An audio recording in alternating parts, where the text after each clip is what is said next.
Hey guys, welcome back to my channel. I started this whole channel to talk about my neck, my condition, how I found my diagnosis after like 5 years, and about how I've discovered some treatments that were helpful, like PRP. And I feel like the majority of the subscribers are probably here for that, even though lately I've been talking about my health and fitness journey and losing weight, and I've done life updates as far as moving to the mountains. But today I wanted to talk about this little girl right here who got sick last night. She has a cold, and when she gets sick, she kind of gets like an asthma induced from a cold. So she was crying and she was in pain and she was coughing a lot. It's super raspy. There you go. And so, hold on, sorry for the interruption. So basically she got sick last night and she needed to be elevated. She needed to be on top of me, on my head or in my shoulder, like cradled in my arm. So my arms were going numb, my neck was hurting. I knew I wasn't gonna get much rest and I was gonna be in a lot of pain today. And sure enough, I woke up and I had a difficult time even like lifting my coffee cup, lifting it to drink coffee. My arm would get tired, it felt heavy. And then same with like when I went to have some lunch, I had some tomato soup and it was really difficult for me to even lift the spoon, like over and over again. I had to take breaks because my arms were too heavy and tired. And I was in a lot of pain in my neck.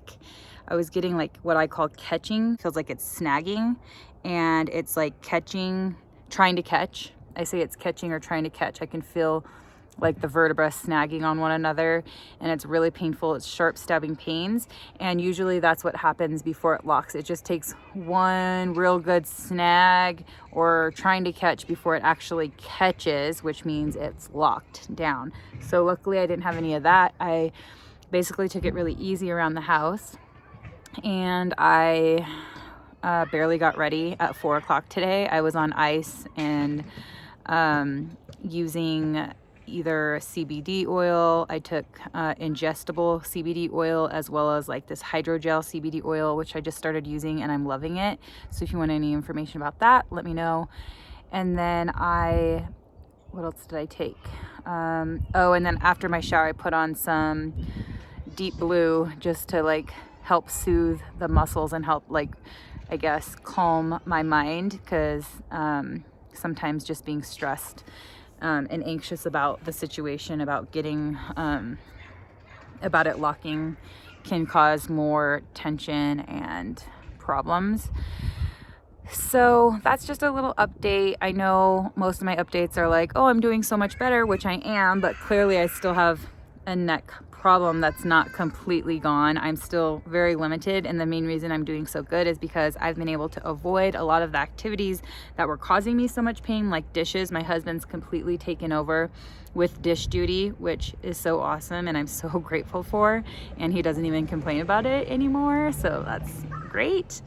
And what else? I don't do bath time anymore either. I'll start the bath to try to help, and then he'll get them out because fighting the kids is hard also. And I do try to make dinner at least for him when he gets home, and I just don't do any chopping. Like I don't chop vegetables, although I think if I invest in a really good knife then that might help. It's too hard, the force through my arms and looking down, it's not worth chopping anything, so I'll just have him do the chopping when he gets home.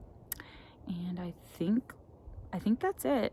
I just wanted to update everyone because I know a lot of times I'm just saying how good I'm doing, which I am, because when I first moved here, I couldn't even walk a mile without like getting anxiety, because also I think I had like POTS, which has resolved from activity.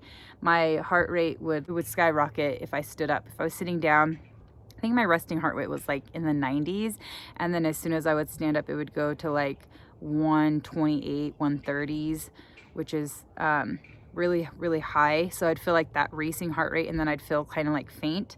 So I wasn't able to do a lot of upright activities, and now I'm able to do a lot of walks and hiking which doesn't affect my neck and which has improved my overall health, my brain fog, and my mental health as well. I feel a lot happier and healthier up here in South Lake Tahoe.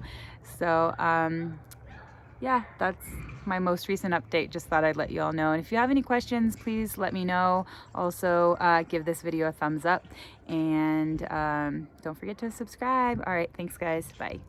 Also, another thing that I do, just thought I'd give you this free little tip. If you notice, I kind of like hold my chin a lot. So this actually really helps take the weight of my head off of my neck.